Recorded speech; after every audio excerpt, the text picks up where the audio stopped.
Hello viewers, আসসালামু আলাইকুম। ছুটির দিন হোক কিংবা অতিথি আপ্যায়ন আর ঈদ পার্বণ যে কোনো অনুষ্ঠানই হোক না কেন, ভালো ভালো রান্না বান্না হয় না, মাংস পোলাও বিরিয়ানি হয় না এমন বাঙালিকে আমরা আছি। তো যাই হোক, আমার শুরুতেই দেখে বুঝেছেন বেশ জাঁকজমক আজকে আমার টেবিল। মানে আজকে খিচুড়ি, গরুর মাংস, খিচুড়ির সাথে গরুর মাংস যায়।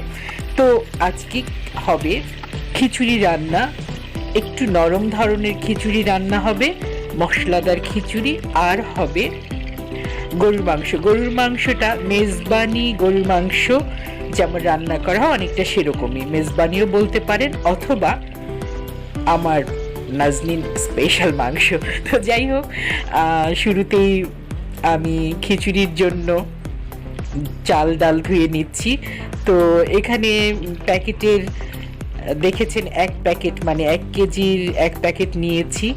তো 1 কেজি চালের সাথে সাধারণত খিচুড়ি যতটা চাল তার অর্ধেকটা ডাল নেওয়া হয়। তো সেরকম আমি 1 কেজি চালে 2 কাপ ডাল নেওয়ার কথা, মুগ ডাল, কিন্তু আমি 1.5 কাপ মুগ ডাল নিয়েছি আর আধা কাপ মসুর ডাল নিয়েছি। তো চাল ডাল ভালো করে ধুয়ে আমি কিছুক্ষণ রেখে দিয়েছি।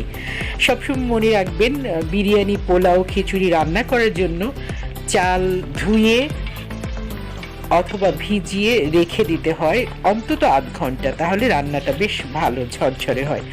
তো যাই হোক, আমার সেভাবে ভিজিয়ে রাখা ছিল, ধুয়ে তুলে রেখেছিলাম। এরপরে আমি একটি ডিপ প্যান নিয়েছি, অর্থাৎ আমি প্রেসার কুকারে সব রান্না করব। তো আমি বেশ খানিকটা পেঁয়াজ কুচি নিয়েছি, 1 কাপ পেঁয়াজ কুচি নিয়েছি। এর ভেতরে আমি গরম মশলা, যেটা আমি এলাচ, দারুচিনি এসব নিয়েছি থেতো করে। তারপরে আমি রসুন বাটা দিলাম সামান্য পরিমাণ, আর আদা এবং লবণ দিলাম।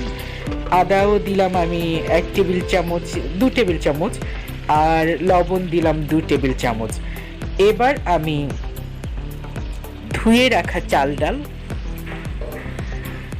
ডাল দিয়ে, অর্থাৎ আমার ডিপ প্যানে চাল ডাল দিয়ে নাড়াচাড়া করছি, মশলার ভেতরে সব দিয়ে নাড়াচাড়া করে একটু কষিয়ে নিয়ে এখানে আমি কিছুটা হলুদ এবং কিছুটা, অর্থাৎ 1 টেবিল চামচ হলুদ, 1 টেবিল চামচ মরিচ গুঁড়ো দিলাম। অনেকে একটু কালার ভাব, মানে একটু হলদেটে মশলা খিচুড়ি সেহেতু আমি দিয়েছি, অনেকেই দেন। আর যদি পছন্দ না হয় অনেকে নাও দিতে পারেন, অর্থাৎ পোলাওয়ের মতো ভুনা খিচুড়ি সাদা সাদা থাকবে সেভাবেও দিতে পারেন, রাখতে পারেন। তো যাক, আমি আজকে একটু মশলাদার খিচুড়ি করব এবং একটু নরম হবে খিচুড়ি, পুরো ল্যাটকা খিচুড়ি যাকে বলি একদম নরম হবে না, ভুনা খিচুড়ি মানে ঝরঝরের চেয়ে একটু নরম ভাব হবে। তো যাক, আমার নাড়াচাড়া হয়ে গেছে, খুব বেশি ভাজাভাজি করব না। ভালো কথা, এখানে আরেকটি জিনিস বলা হয়নি, মুগ ডাল একটু ভেজে নিতে হয়। আমার মুগ ডালটি আগেই একটু ভেজে নেওয়া ছিল এবং সেভাবে আমার রেখে দেওয়া ছিল, তাই আমি রান্নার আগে আর ভাজিনি। তো যাক, আমি পরিমাণ মতো পানি দিয়ে দিলাম। পানি 1 কেজি চালে সাধারণত পোলাও করতে গেলে 7 কাপ পানি লাগে, আর যেহেতু আজকে একটু চালের পরিমাণ বেশি আছে, মানে চাল আছে, ডাল আছে আর খিচুড়ি হবে, তাই আমি এখানে পানির পরিমাণ একটু বেশি দিয়েছিলাম, 10 কাপ দিয়েছিলাম।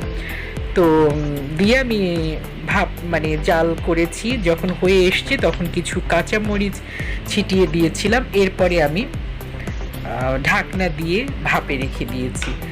আর ইচ্ছে করলে অনেকে প্যান তাওয়ার উপরে বসাতে পারেন। তো আমার যেহেতু এটা আমার এই প্রেসার কুকারটা আমার একটু মোটা, সেজন্য আমার দরকার পড়েনি।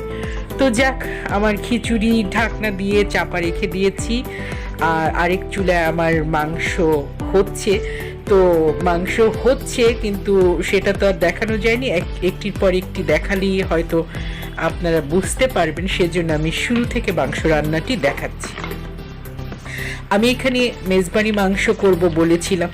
মেজবানি মাংস সাধারণত একটু পরিমাণে বেশি নিতে হয়, একদম ফ্রেশ মাংস। আমি এখানে 3 কেজিরও বেশি হবে, তো পরিমাণ 3-3.5 কেজি হবে। তো যাক, আমি আমার যতখানি মাংস আমার ছিল সে ততখানি নিয়েছি। তো মাংসর মধ্যে আমি এটা ম্যারিনেট করে রেখে দেব। ফ্রেশ মাংসটা বড় বড়ই টুকরো থাকবে। এর মাঝে আমি পেঁয়াজ বাটা নিয়েছি আধা কাপ, রসুন বাটা নিয়েছি 2 টেবিল চামচ, আদা বাটা নিয়েছি 3 টেবিল চামচ। এরপরে আমি বাদাম বাটা দিচ্ছি, এটি আমি কাজু বাদাম বাটা দিয়েছি, ইচ্ছে করলে চীনা বাদাম বাটাও দিতে পারে। তো কাজু বাদাম বাটা দিয়েছি আমি এখানে 4 টেবিল চামচ। আমি এখানে যে চামচ দিচ্ছি এটি আসলে টেবিল চামচ না, এটি আমি আন্দাজ করে দিচ্ছি, কিন্তু আমি বলছি আপনাদেরকে মেজারমেন্ট চামচের কথা। তো যাক, আমি এর ভেতরে মরিচ গুঁড়ো মরিচ যেটা আমরা প্যাকেটে পাই সেই গুঁড়ো মরিচ দিলাম আমি 3 টেবিল চামচ, বেশ বড় বড় উঁচু করে 3 টেবিল চামচ, কারণ এই মাংসটা একটু ঝাল ঝাল হবে।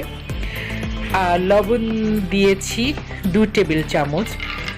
এরপরে আমি আরেকটি জিনিস দেবার কথা, টক দই, কিন্তু টক দইটি আমার আপনাদেরকে দেখানো হলো না, আমি মাঝে স্কিপ করে গিয়েছি দেখানোটা। তা যাই হোক, আমার কাছে অল্প একটি টক দই ছিল, 4 টেবিল চামচের মতো টক দই দিয়ে আমি মেখেছি।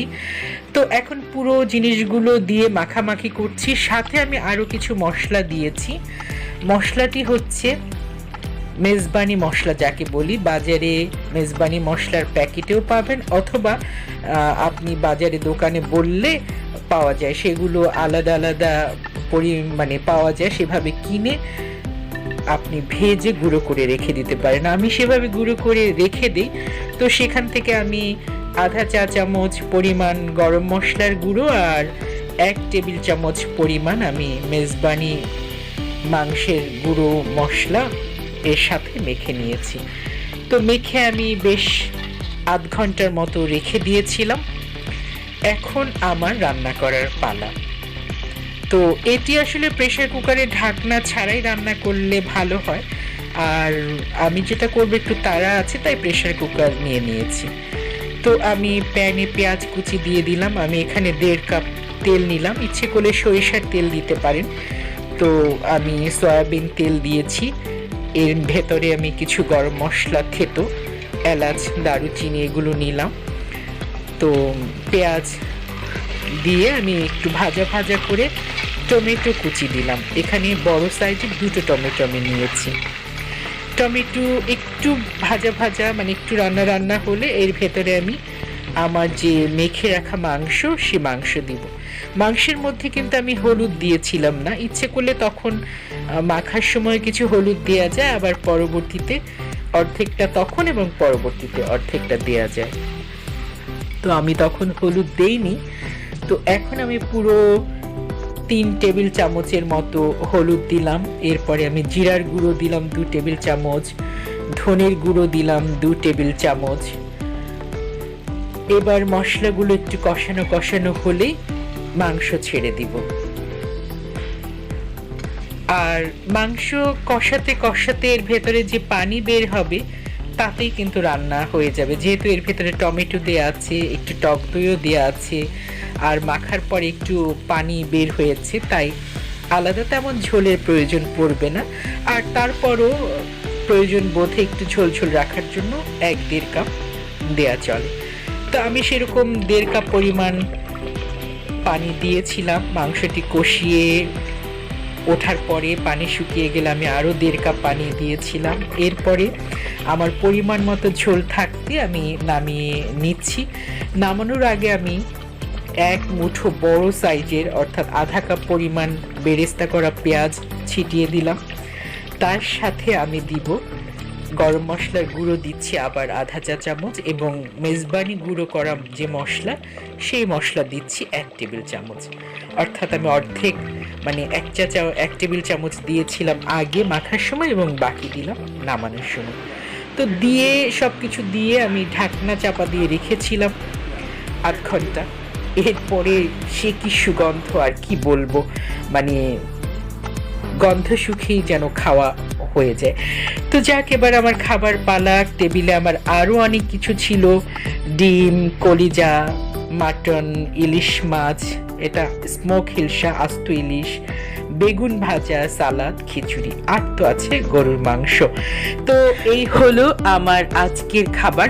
আশা করি দেখে আপনাদের ভালো লেগেছে। মেজবানি মাংস এভাবে আপনারাও করে দেখবেন কেমন লাগে। আজ এ পর্যন্ত, খোদা হাফেজ।